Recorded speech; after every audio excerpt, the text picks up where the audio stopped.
la sauce tout seul, vous avez complètement raison.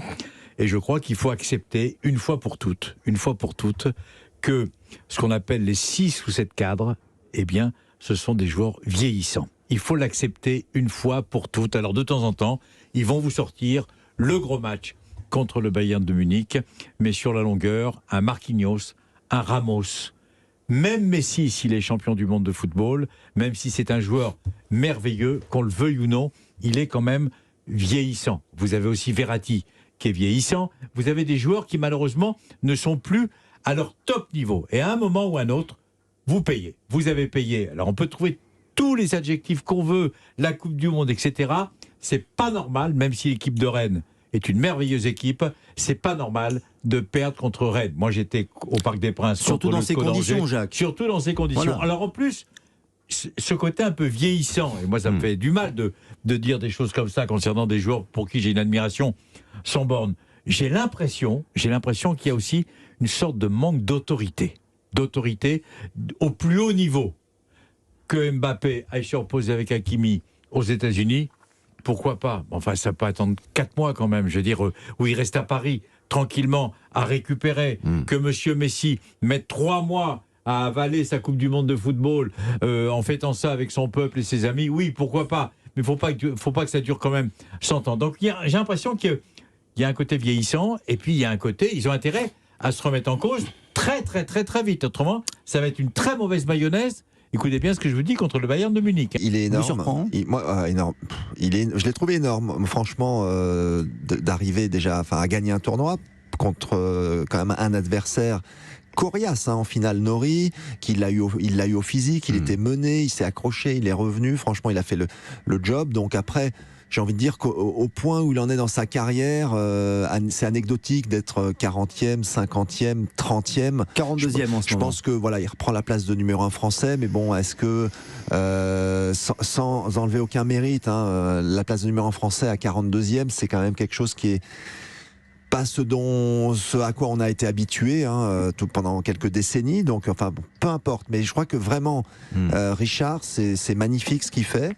En tout cas, on sait qu'il l'a annoncé, qu'il jouerait tant qu'il le pourrait, tant qu'il accéderait évidemment dans les tableaux, que son physique le laisserait à peu près tranquille et qu'il aurait l'envie. Donc j'ai envie de vous dire qu'il a déjà même quasiment signé pour 2024 avec une victoire comme ça dès le deuxième tournoi de l'année. C'est pour ça que c'est pas anecdotique du tout cette victoire, parce que il vient de s'offrir quasiment les Jeux Olympiques de 2024, parce qu'il l'avait dit, si jamais il sort du top 100 et qu'il n'a plus la possibilité d'entrer dans les grand tournoi entre guillemets, sans être obligé de passer par des qualifications ou des tournois challenger, comme ce qui est en train de malheureusement vivre Benoît Paire, il avait dit j'arrêterai.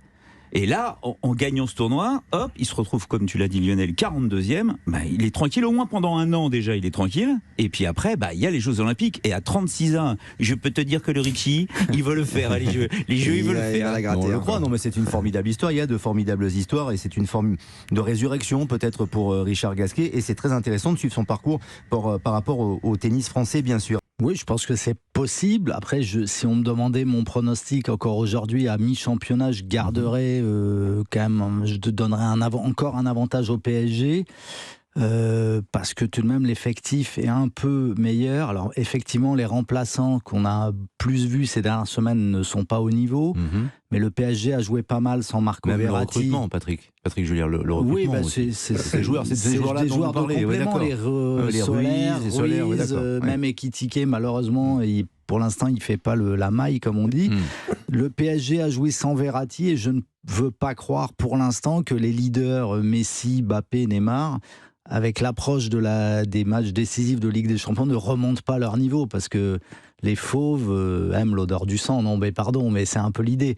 Et puis, on pense à Marseille et Lens. Alors, s'ils étaient tous les deux détachés dans la poursuite, on pourrait leur donner du crédit, mais il y a aussi Monaco qui est pas très loin, et Marseille va jouer Monaco, quand même, c'est pas gagné d'avance. Et puis même Rennes.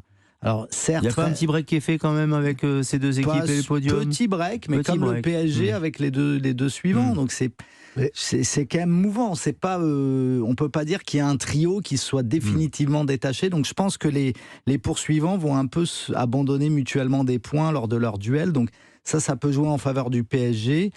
Maintenant, effectivement, c'est pas impossible. Ça donne du suspense et du sel à cette deuxième partie de championnat. Je trouve que Illan Meslier est encore un peu tendre. Il fait des exploits avec Leeds, mais c'est toujours la même histoire. Est-ce qu'il fait beaucoup d'exploits parce qu'on lui tire beaucoup dessus ou parce qu'il a un talent naturel? Un peu des deux, mais il joue quand même que pour Leeds. Et il n'est pas encore très consistant. Alban Lafont, je suis d'accord avec mon collègue. Je suis un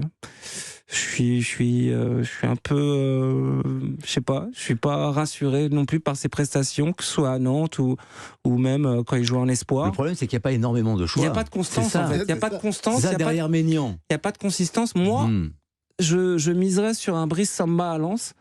Je sens qu'il a un mental un peu de guerrier. Il est rassurant. On sent que la défense lensoise lui fait énormément confiance. Et c'est aussi lui qui a sauvé pas mal de buts. Et sinon, en tout cas, ce serait intéressant de le voir en dehors du contexte lensois, justement, pour voir.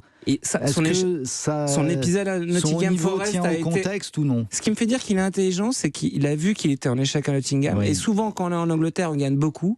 Et souvent, les joueurs préfèrent rester sur le banc plutôt que de revenir en arrière. Et lui, il a préféré se remettre en cause, aller à Lens, et ça a été un bon choix sportif. Donc moi, limite, j'aimerais bien le voir en bleu, quoi.